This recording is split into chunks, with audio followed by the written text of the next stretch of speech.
Hi YouTube, and this is JTrain997, and I'm back this time with my review of the DC Universe Classics Wave 18 Figure 4, Captain Boomerang. Now this is pretty much the one guy that I was really looking forward to in this wave, being it was the Super Friends Diversity Wave. But I'm a huge Flash fan, and I was really glad to see we were getting Captain Boomerang in his new, I guess, post-Brightest Day design. He looks really awesome here in the packaging. As you can see, he comes with a removable boomerang, which is actually kind of bent up there the way they put it in packaging.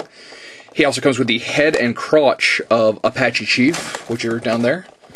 On the back of the packaging here, his bio says, Digger Harkness was a poor Australian boy skilled at throwing a boomerang. When he tried to make a living demonstrating his skills, he was laughed at by audiences. Resentful and desperate, he turned to crime, calling himself Captain Boomerang.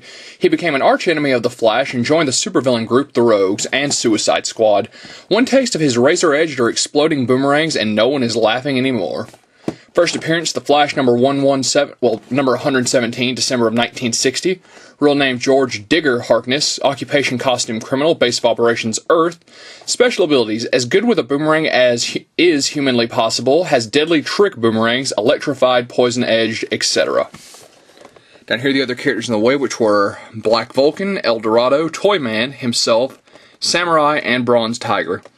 I find it ironic they give Bronze Tiger a little bubble like the variants usually get. Bronze Tiger comes with both of those heads. But enough about the packaging. This guy looks awesome. Let's open him up. And here we have Captain Boomerang out of packaging. Now real quick, the crotch and head of Apache Chief. Still wondering which figure is going to come with the giant Collect and Connect coffee cup, because he can no longer grow large. Harvey Birdman reference. The only reason I know this guy. Well, I mean, I did watch Super Friends as a kid, but most of my knowledge of Apache Chief comes from Harvey Birdman. Now, on to Captain Boomerang. More importantly, onto his boomerang, which is a crappy accessory. It did come warped in the packaging. It was warped so badly it's almost starting to tear, as you can see right there, which is really poor. The boomerang is an incredibly flimsy plastic, which I don't like.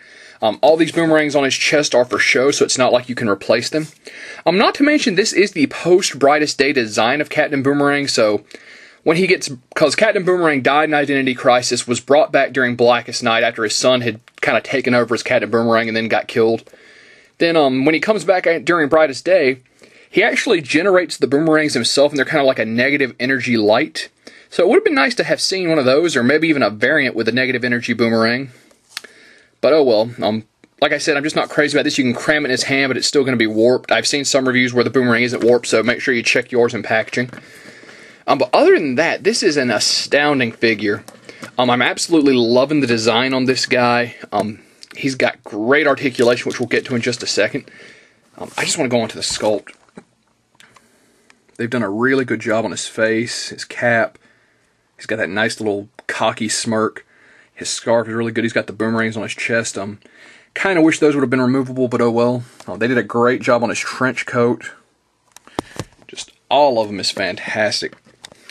Now, as far as his articulation, he does a full, well, he would do a full 360 at the head. Looks like it's still there, but you got to fight his coat. He does some up and down. I also really like, you may not have been able to tell, but he has got the stubble, like the 5 o'clock shadow fading in. I'm really digging that. His arms do a full 360, go out, spin at the bicep, are double jointed at the elbow, which allow for a lot nicer boomerang throwing poses.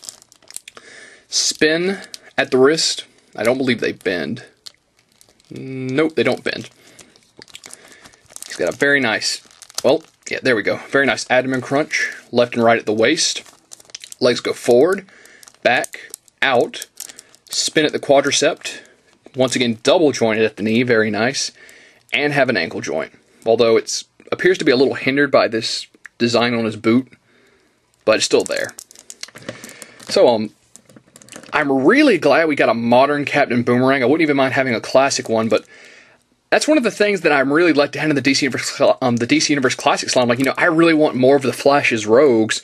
Yeah, we got Captain Cold, but I still want Mirror Master, Heatwave, Trickster. And so it's great to get Captain Boomerang. Even if the line is coming to a close, we still do get Zoom right there at the end. So yeah, this is an absolutely astounding figure. I hate his boomerang. But once again, I have seen some reviews where the Boomerang's fine, although it is still this soft, chibi plastic. I keep knocking this guy over.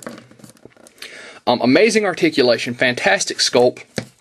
I mean, I'm sure I can find another Boomerang to replace this guy. I mean, to replace this guy's crappy one.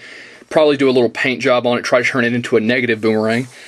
And that being said, I actually found this guy on the Did You Miss It at Comic Con big end cap that Walmart's setting up now. They had all of Wave 18 and some other random figures. I managed to snag the whole wave. This guy, if you're a Flash fan, is a definite must-own. A DC Universe Classics fan, still a must-own. He's an absolutely great figure with some crappy accessories. And that being said, this is JTrain997, and I'll see you soon, YouTube.